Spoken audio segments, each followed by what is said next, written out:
Good morning and welcome back friends. I am Sandeep from Eastern Heavens. বন্ধুরা, আমরা এখন নেওড়া জঙ্গল ক্যাম্পে রয়েছি। নেওড়া জঙ্গল ক্যাম্পের ক্যাম্পাস থেকে পাশে একটা ছোট্ট রাস্তা আছে, সেই রাস্তা দিয়ে আমরা নেওড়া নদীটা দেখতে যাচ্ছি। চলুন ঘুরে আসা যাক, দেখা যাক ওখানে কীরকম দেখতে, কীরকম সিনিক বিউটি। জাস্ট ক্যাম্পাস থেকে বেরোনোর মুখেই দেখুন এখানে লাইভ ওয়্যারের ফেন্সিং দেওয়া রয়েছে, অর্থাৎ রাত্রিবেলা বড় জন্তু জানোয়ার যাতে ঢুকতে না পারে তার জন্য এই লাইভ ওয়্যার দিয়ে এখানে ফেন্সিং করা রয়েছে। সন্ধ্যে 5টা থেকে সকাল 7টা পর্যন্ত এই ফেন্সিংটা টানা দেওয়া থাকে, অর্থাৎ আপনি এই সময়ের মধ্যে বাইরে বেরোতে পারবেন না বা বাইরে জন্তু জানোয়াররাও ঢুকতে পারবে না।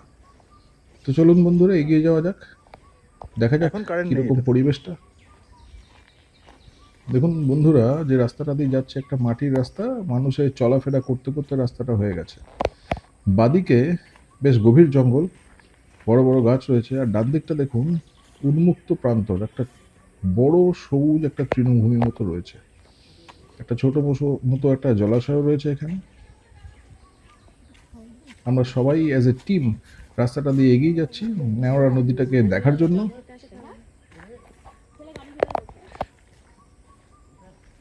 আমাদের ডান দিকে যে তৃণভূমিটা রয়েছে সেখানে প্রচুর গাছপালা তৈরি হয়েছে, বড় গাছ না, সবই ছোট ছোট গাছ, ঝোপঝাড় তৈরি হয়ে গেছে। আমাদের ছোট্ট একটা বন্ধু আমাদের সঙ্গে ঘুরে বেড়াচ্ছে, বেশ সুন্দর সুন্দর কান লেজ নাড়িয়ে নাড়িয়ে লাফিয়ে লাফিয়ে বেশ সুন্দর ঘুরে বেড়াচ্ছে আমাদের সঙ্গে।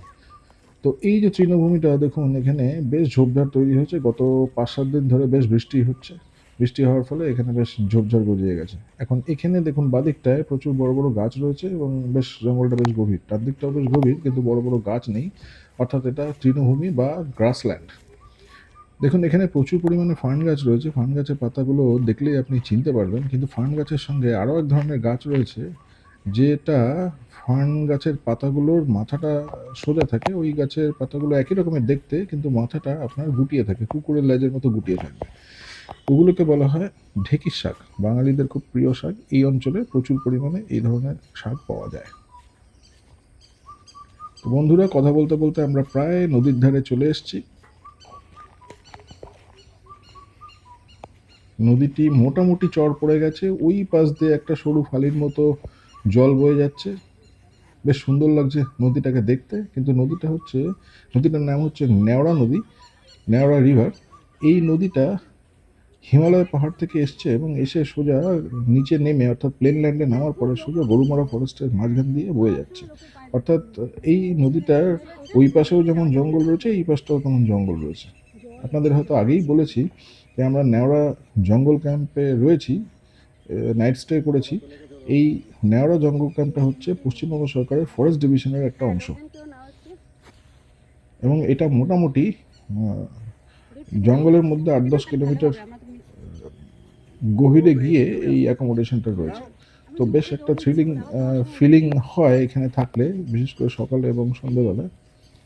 আমাদের এখানে দুটো ছোট ছোট বন্ধু খুব সুন্দরভাবে লাফিয়ে লাফিয়ে ঘুরে বেড়াচ্ছে, আমার পায়ের ডান দিক দিয়ে বাঁ দিক দিয়ে লাফিয়ে লাফিয়ে ঘুরে বেড়াচ্ছে, আমাকে হাঁটাচলাও করতে দিচ্ছে না। মাঝে মাঝে মনে হচ্ছে পায়ে পাড়া পড়ে যাবে বোধহয়। যাই হোক, ওরা খেলছে, খেলুক, ছোট বাচ্চা, এই বয়সে খেলাটা ভালো।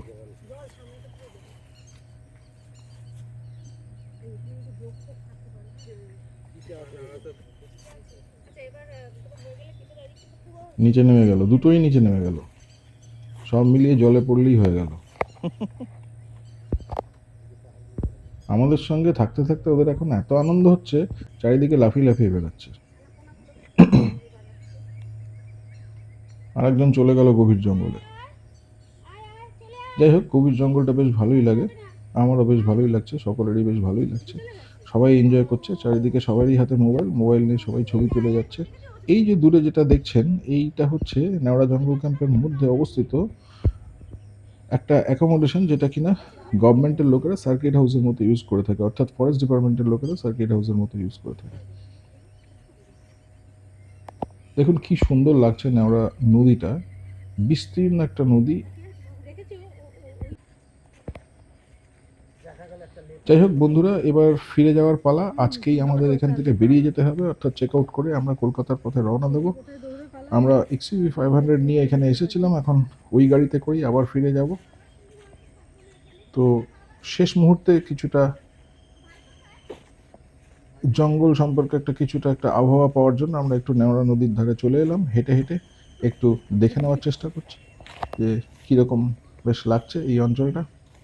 তো কালকে আমরা এই জঙ্গল ক্যাম্পে এসে উঠেছি, কিন্তু উঠলেও বাস্তবে কালকে আমাদের এখানে আসতে পারেনি, কারণ অলরেডি বিকেলবেলা নির্দিষ্ট সময় পেরিয়ে গেছিলো, অর্থাৎ 5টার পরে আপনি এখানে আর আসতে পারবেন না। আপনাদের আগে যেটা দেখালাম আপনাদের, যে ওখানে ইলেকট্রিক লাইভ ওয়্যার থাকে এবং সেই লাইভ ওয়্যারটা টেনে দেওয়া হয়, অর্থাৎ মানুষজন এপাশে আর আসতে পারবে না।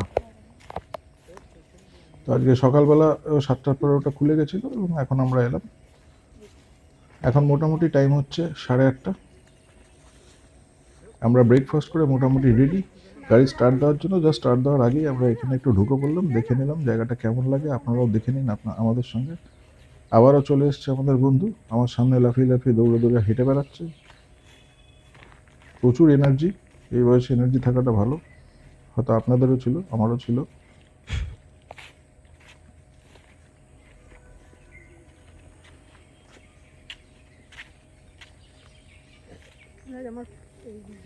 So বন্ধুরা, thank you very much for joining us with Eastern Heavens at Neora জঙ্গল ক্যাম্প। তো আমাদের সঙ্গে থাকুন, দেখতে থাকুন, আমরা আরও সুন্দর সুন্দর ভিডিও নিয়ে আসছি।